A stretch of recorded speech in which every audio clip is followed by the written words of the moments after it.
సుదీర్ఘ మన్నిక NBC bearing సమర్పించు హెడ్లైన్స్. లోక్సభ అభ్యర్థుల ఎంపికపై కాంగ్రెస్ దృష్టి పెట్టింది. అప్లికేషన్ల కోసం గాంధీ భవన్లో కౌంటర్స్ ని ఏర్పాటు చేసింది. ఫిబ్రవరి 3 వరకు దరఖాస్తులను స్వీకరిస్తామంది. మరోవైపు 2 లక్షల జాబుల్ని భర్తీ చేస్తామన్నారు CM Revanth Reddy.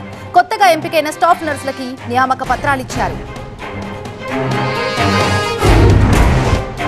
AP cabinet కీలక నిర్ణయాలు తీసుకుంది. 6100 పోస్టులతో మెగా డిఎస్సీకి గ్రీన్ సిగ్నల్ ఇచ్చింది.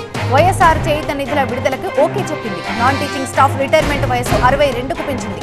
అటవీ శాఖలో 689 పోస్టుల భర్తీకి ఆమోద ముద్ర వేసింది.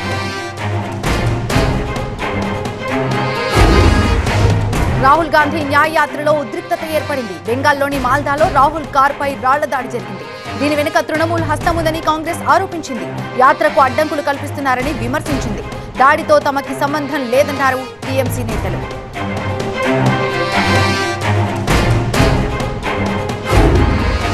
విపక్ష కూటమిలో గందరగోళం మరింత పెరిగింది. కాంగ్రెస్ పై మరోసారి కత్తులు దూశారు మమత.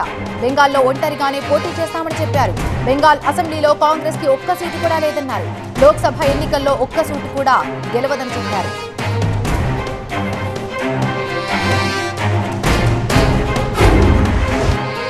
జార్ఖండ్ సీఎం హేమంత్ సోరెన్ ని ఈడీ విచారిస్తుంది. ల్యాండ్ స్కామ్ లో ఆయనపై విచారణ కొనసాగుతుంది. సోరెన్ ను ఏ క్షణమైనా అరెస్టు చేయొచ్చని ప్రచారం జరుగుతోంది.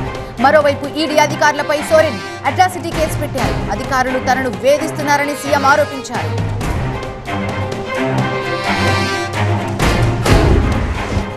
కొత్త పార్లమెంట్ లో రాష్ట్రపతి తొలిసారి ప్రసంగించారు. అభివృద్ధిలో దేశం దూసుకెళ్తుందన్నారు ముర్ము.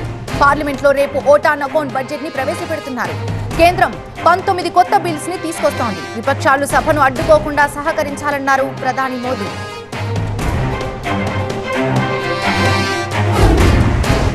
జ్ఞానవాపి మసీదు కేసు కీలక మలుపులు తిరిగింది. హిందూ ప్రతిమలకు పూజ చేసేందుకు కోర్టు అనుమతించింది. వారంలో ఏర్పాట్లు చేయాలని జిల్లా కోర్టు ఆదేశించింది. కోర్టు తీర్పుతో హిందూ సంఘాలు సంబరాలు చేసుకుంటున్నాయి. హిందూ సంఘాలకు ఇది పెద్ద విజయమన్నారు అడ్వకేట్ జాయిన్. సుదీర్ఘ మన్నిక ఎన్బీసీ బేరింగ్ సమర్పించు హెడ్లైన్స్.